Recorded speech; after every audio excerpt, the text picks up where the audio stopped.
Welcome back to Tarot by the Bay. I'm David. Okay, it's interesting news. It's been a while since I've thrown cards on Nikki Haley. Reading that, with DeSantis's decline in popularity and other folks dropping out, Nikki Haley is suddenly like the number 2 candidate behind Donald Trump. Now everybody else is distantly behind Donald Trump as far as polling numbers go and such things like that. But as far as the non-Donald Trump vote, she seems to be garnering the most momentum. So I want to read on her campaign. I believe when I read on her before, and it's been months since I've done that, I actually saw her campaign doing rather well. So it looks like that's panning out, which is good, I suppose. I mean, she's not Trump, right? I mean, that's a hell of a bar to set, David, Okay, how's Nikki Haley's campaign going right now? Why are my cards upside down? Okay, 2 of 1. She's number 2, baby. I think she's solidifying her position as the second biggest vote getter, or if you're a NASCAR fan, first loser, in the race. And she's being strategic in this regard. Her campaign, I think she understands probably early on that she cannot beat Donald Trump head to head. In order for her to win this, something has to happen to take Donald Trump out of the race. And then she's in the catbird seat or in first place at that point. Cross with the Fool. I think she's just letting it rip. You know what I mean? She has worked. She's worked as a governor. She has been an ambassador, I believe, to the United Nations. So she's got foreign policy. She's got governing credentials. And again, I think she understands she cannot beat Donald Trump in a head-to-head battle. So what you need to have happen is something happen to Donald Trump. I don't know, any one of a number of felonies that would take him out of the race, and all of a sudden she's the next logical choice on it. So she's going on her path, defending herself. Notice all the candidates that are in these debates, they don't really attack Trump. Probably for 2 reasons. One, it doesn't matter to the MAGA crowd, and if you attack them, it's not like they're going to suddenly go, oh yeah, you're right, Donald Trump's a horrible person, we're going to support you. No, they'll just attack you. And 2, they're all understanding that they can't beat Donald Trump one-on-one. So what they are hoping for is somebody else, the Department of Justice or something like that, takes out Trump, and then what's left are these people.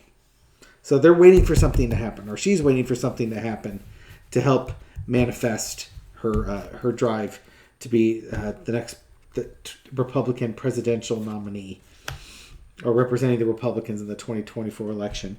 In the past, the Queen of Swords, I imagine she's a very cut and dry person, has no problem making hard decisions. No. She seems to be able to cut empathy out of her decision making. Oh, the Republicans must love her so much. But even in her campaign run, I think she went in with her eyes wide open that Trump was going to get the nomination and everybody else is going for second place. And if something happens to Trump, well, second place is now first. Current situation is the 4 of Wands. She is polling really, really well in New Hampshire. She's behind Trump, but she's polling well in New Hampshire.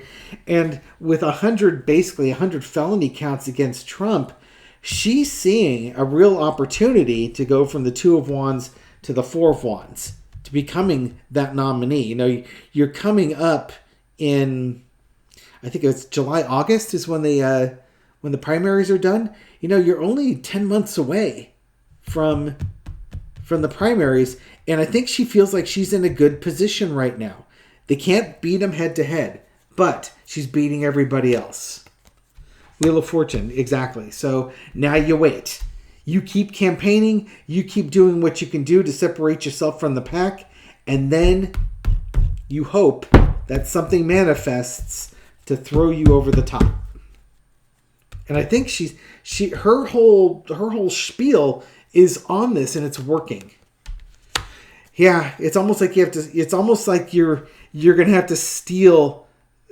This is like that Hail Mary pass where you steal the nomination because you happen to be in the right spot at the right time when things happened.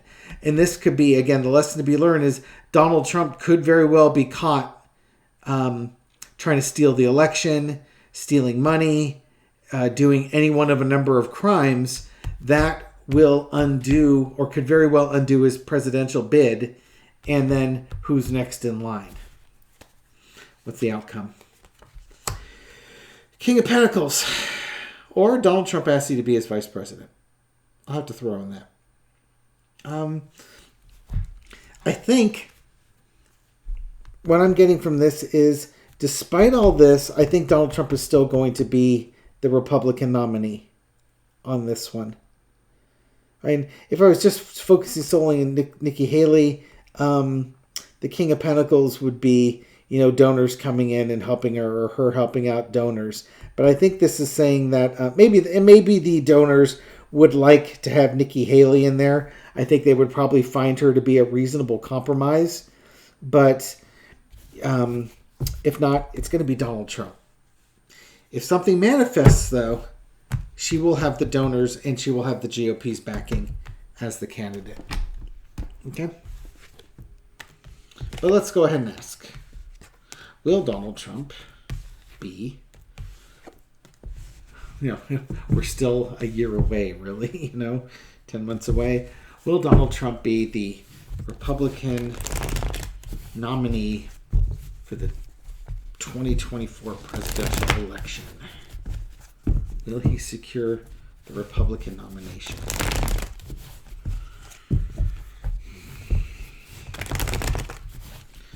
Just a little four-carder on the energy around Donald Trump's, basically by the summertime, will Donald Trump secure the Republican nomination to run for the general election for president in 2024?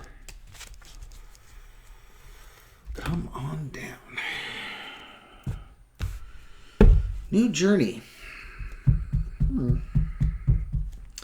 It's not necessarily yes, because he's already been the Republican nominee. So this wouldn't be new unless it's, you're looking at it new from the 2024 campaign or not. Justice Department. Oh, he may not be in the country for the 2024 election for the primaries. Yeah, we got the Justice Department here. We have mystery with the Moon card. Look at all these major arcana and the Two of Cups agreements and the Two of Wands planning.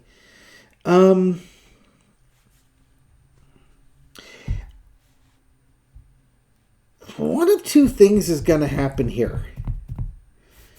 Either Nikki Haley, and I realized I asked about Donald Trump, but you got this card, which was Nikki Haley's card.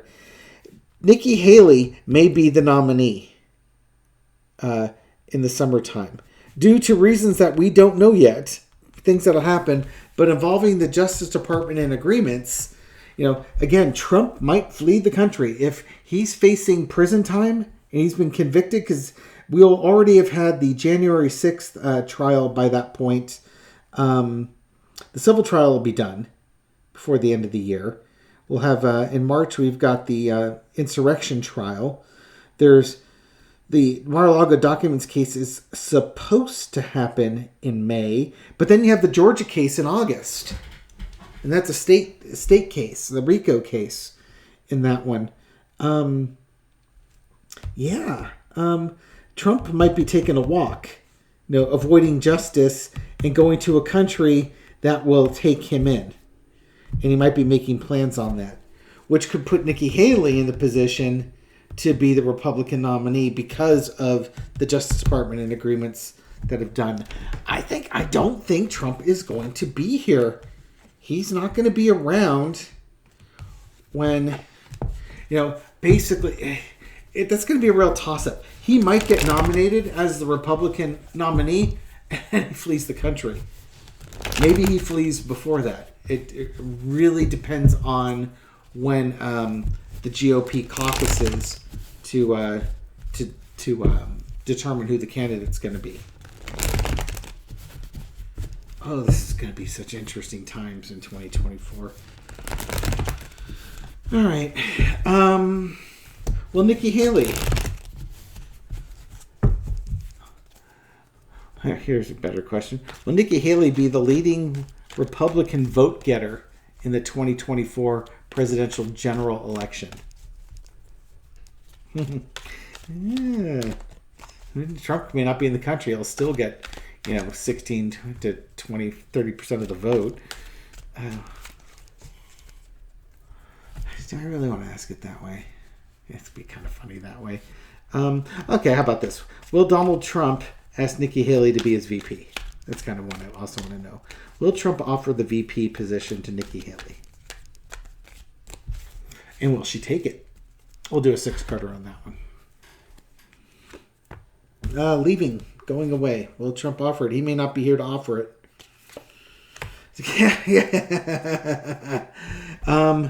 He's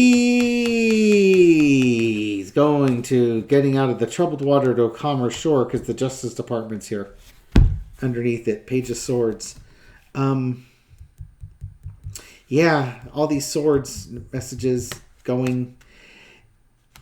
He may not be around when it comes time to make those offers. What do we got? The Queen of Swords. Harsh. If he offers it, she might say no. He might have offered it to her already and she says no. Why? Because she thinks she's actually got a really good shot at being the GOP nominee because she thinks he's going to take a flyer. Yeah.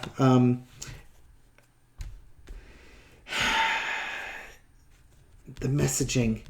He might broadcast that he's asking. That would be foolish. He should do it in private so there's no embarrassment there. But if he leaves, it's going to be broadcast everywhere. Things happening quickly. Things going overseas. All the fighting and the squabbling. Oh dear. I think he's gone. I think he goes.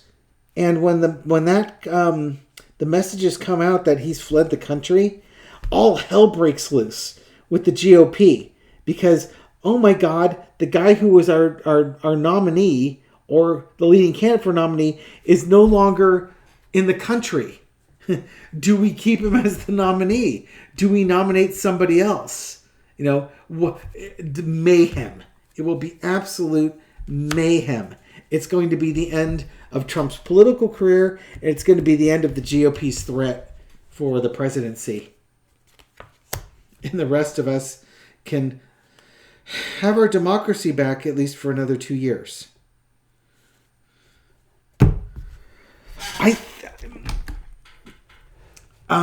He might offer it to her. I don't think it matters. If he does, she may not take it because I think he leaves. I really think he leaves. And if he leaves, she's likely to be the number one candidate left over. But it's an absolute dumpster fire.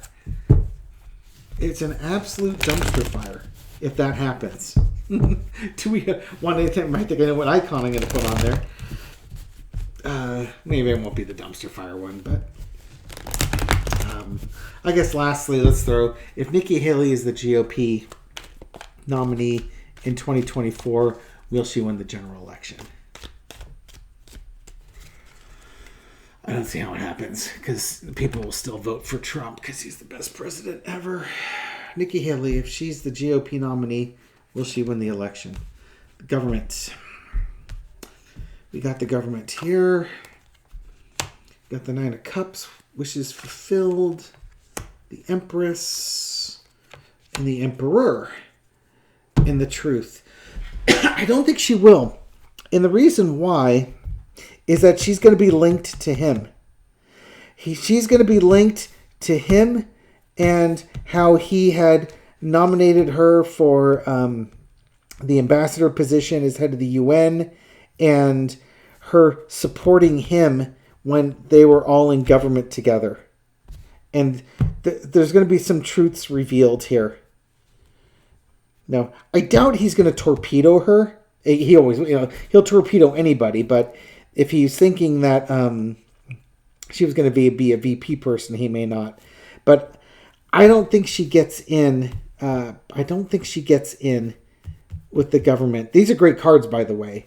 But the general vibe I'm getting is it's almost like it's too little too late. Yeah, you get the nomination, but the problem was this guy was around for too long. And people really like this guy. And yeah, you're pretty okay too, but we liked this guy better. And that's the truth. So yeah, we'll support you, but not as rapidly as they supported Donald Trump. I think there's a really good shot that she is on the ballot as the 2024 GOP rep. We'll see. We only got 10 months to see if this one pans out or not. And nobody was forced to take a drink because I didn't say Liz Cheney at all in this video. Okay. Anyways, thank you for watching this video and supporting my channel. I really appreciate it. Thank you for all the kind words and the likes and the shares and everything you do that helps the YouTube algorithm boost my channel so that it can make it out to new viewers. To those new viewers, I hope you found this reading entertaining, and I'll catch you on the next one. Take care.